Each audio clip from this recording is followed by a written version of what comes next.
श्री नवनाथ भक्तिसार अध्याय 4।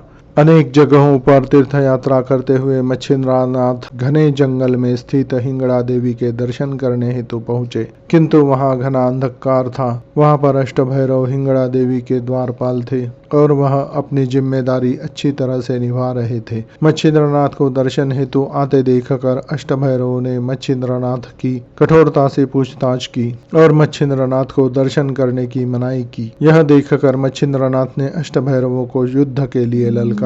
यह देखकर अष्टभैरव अपने अस्त्र शस्त्र लेकर मच्छिंद्रनाथ से युद्ध करने के लिए दौड़ पड़े। यह देखकर मच्छिंद्रनाथ ने देवी देवताओं का स्मरण कर अपना शरीर वज्र के जैसा कठोर बना लिया। इस कारण अष्टभैरव द्वारा किए गए अस्त्र शस्त्र का प्रहार मच्छिंद्रनाथ पर निष्प्रभ हो गया और मच्छिंद्रनाथ ने अनेक अस्त्रों का प्रयोग करके अष्टभैरवों को परेशान कर दिया और अंत में वाताकर्षण अस्त्र का प्रयोग करके अष्टभैरवों को बेसूध कर दिया। अष्टभैरवों का मच्छिंद्रनाथ से पराभव होने पर हिंगड़ा देवी ने अपनी मातुका एवं गणों को मच्छिंद्रनाथ को मोहित करने के लिए कहा, लेकिन मच्छिंद्रनाथ ने कामास्त्र का प्रयोग करके मातृका एवं गणों को मोहित कर दिया। इसके कारण मातृका अलग अलग इशारे करते हुए मच्छिंद्रनाथ के आगे नाचने लगी। यह देखकर मच्छिंद्रनाथ को क्रोध आता है और वह देखकर मच्छिंद्रनाथ मातृकाओं पर वातास्त्र का प्रयोग करते हैं। इसके कारण मातृकाओं के कपड़े अस्त व्यस्त हो गए और उन मातृकाओं को सबक सिखाने के लिए मच्छिंद्रनाथ ने उनके सामने अनेक पुरुष निर्माण कर दिए। मातृका स्वयं निर्वस्त्र है और सामने इतने सारे पुरुषों को आगे नाच रहे हैं। यह समझते ही वह मातृका वहां से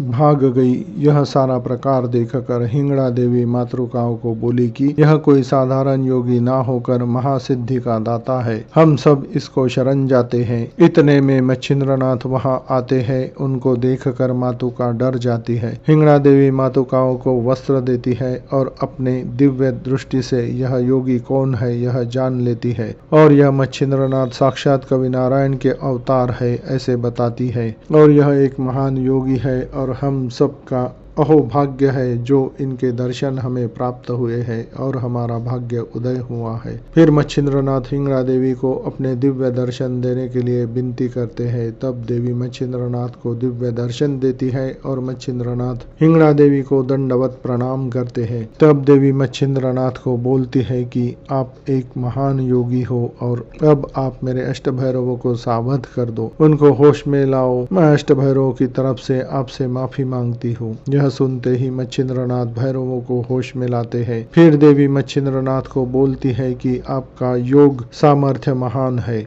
और हम सबको आपका योग सामर्थ्य देखना है, इसलिए आप अपने योग सामर्थ्य से सामने के पर्वत को आकाश में उड़ाकर हवा में ही स्थिर कर दो। तब मच्छिंद्रनाथ ने देवी की आज्ञा मानकर यह चमत्कार कर दिखाया। प्रसन्न होकर देवी ने मच्छिंद्रनाथ को स्पर्शास्त्र और भिन्नास्त्र यह दिव्य अस्त्र प्रदान किए। 3 दिन तक देवी के पास रुक कर मच्छिंद्रनाथ ने देवी से अनेक वरदान प्राप्त किए।